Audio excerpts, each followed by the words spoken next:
와이프 계좌가 네, 이런 식으로 좀 네, 좀 다른 애들이랑 비교해서 다른 애들은 좀 이제 배를 보면은 전체적으로 좀 하얀 느낌을 가지고 있는데 저희 자몽이를 보면 이제 겨드랑이 쪽이 좀 붉고 등 쪽에는 좀 땜빵처럼 털이 빠지고 딱 피부가 보이는 그런 부분이 있습니다.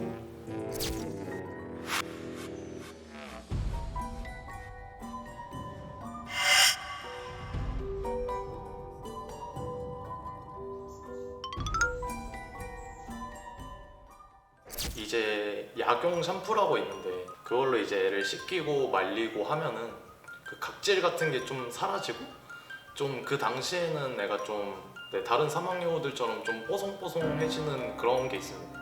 그리고 그게 안 된다 싶으면은 저희가 보습제 그런 것도 뿌려주고 있어요. 쉽게 낫지는 않는 것 같아요. 근데 제가 계속 이제 관리를 하고 있다 보니까 조치를 좀 하면 조금 낫다가 다시 또 재발하고 네, 이런 게 좀 반복되는 것 같습니다.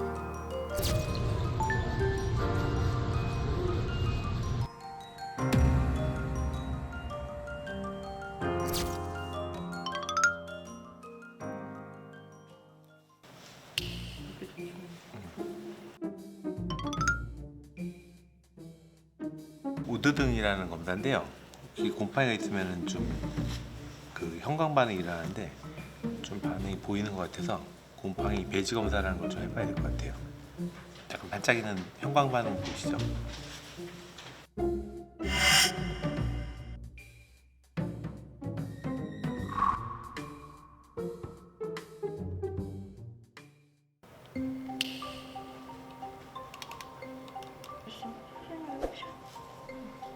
왼쪽이 심하지?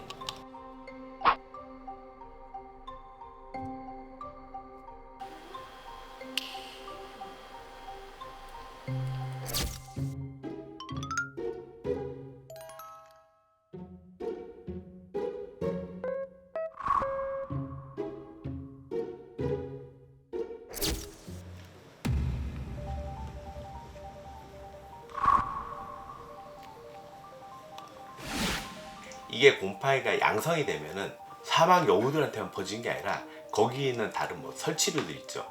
다 같이 감염되고 제일 심한 건 사람도 같이 감염이 될 수가 있어요.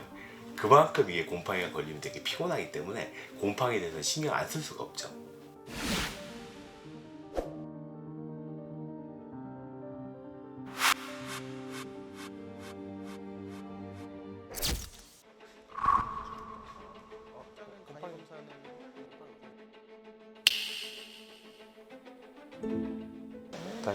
곰팡이는 음성이네요.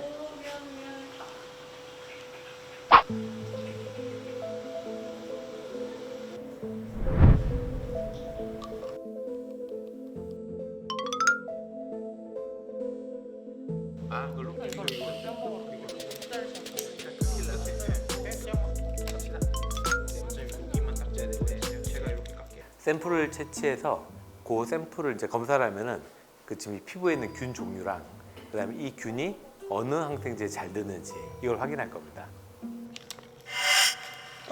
싫어.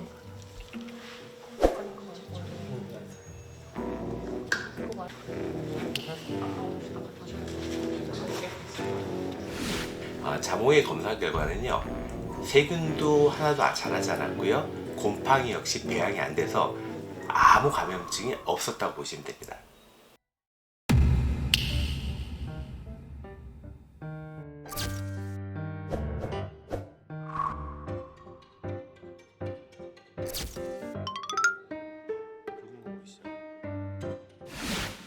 자몽의 병명은 이제 접촉성 피부염으로 이제 진단이 됐는데요. 접촉성 피부염이란 건 뭐냐면은 그 피부에 손상을 입히거나 아니면 이제 알러지성 물질 같은 것들, 면역계통에 문제가 생기면서 그 과민반을 일으키는 건데, 과민반을 일으키는 게 되게 웃겨요. 그냥 바닥 소재가 콘크리트면 거기에 의해서 일으킬 수도 있고요.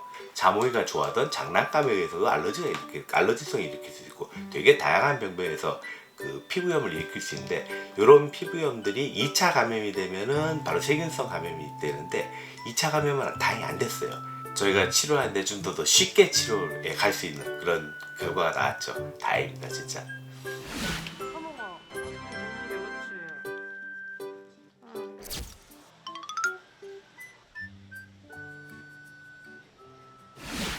각자 개체별로 이제 감염이 된다고 보기 때문에 특별하게 뭐 딴 개체한테 옮겨가거나 그러진 않아요. 근데 옮길 병 아니지만 환경 자체가 한번 깨끗하게 완전히 해주셔야 돼서 청소를 싹 한번 하셔야 돼요. 그 다음에 약 잘 먹이시고요, 약 잘 발라주셔야 됩니다.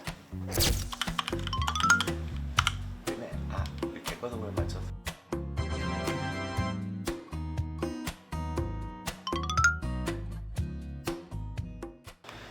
요거 이제 피부에 그 원인이 되는 물질들을 제거하는 샴푸예요. 그래서 이 샴푸를 일주일에 2번씩 사용하면 되고요. 그 다음에 여기는 그 피부 병변 있죠. 그 피부 병변을 직접 소독하는 약이에요. 그래서 하루에 한 번이나 2번 정도씩 발라주시면 되고요. 연고도 또 있어요. 이 약은 접촉성 피부염이란 말이에요. 그러다 보니까 가렵지 않게 해주는 약이 있고요.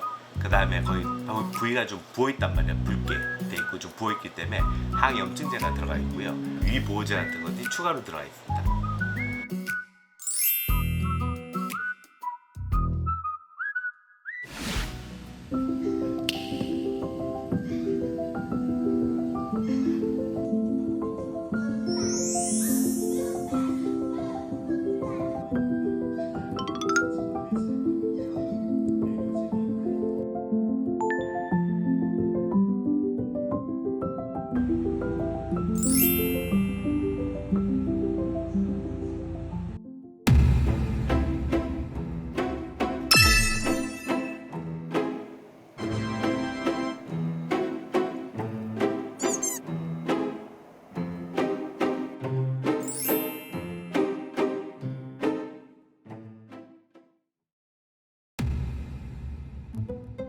여러 동물들, 제가 케어하는 동물들 중 한 마리지만 그래도 유독 좀 아픈 손가락인 친구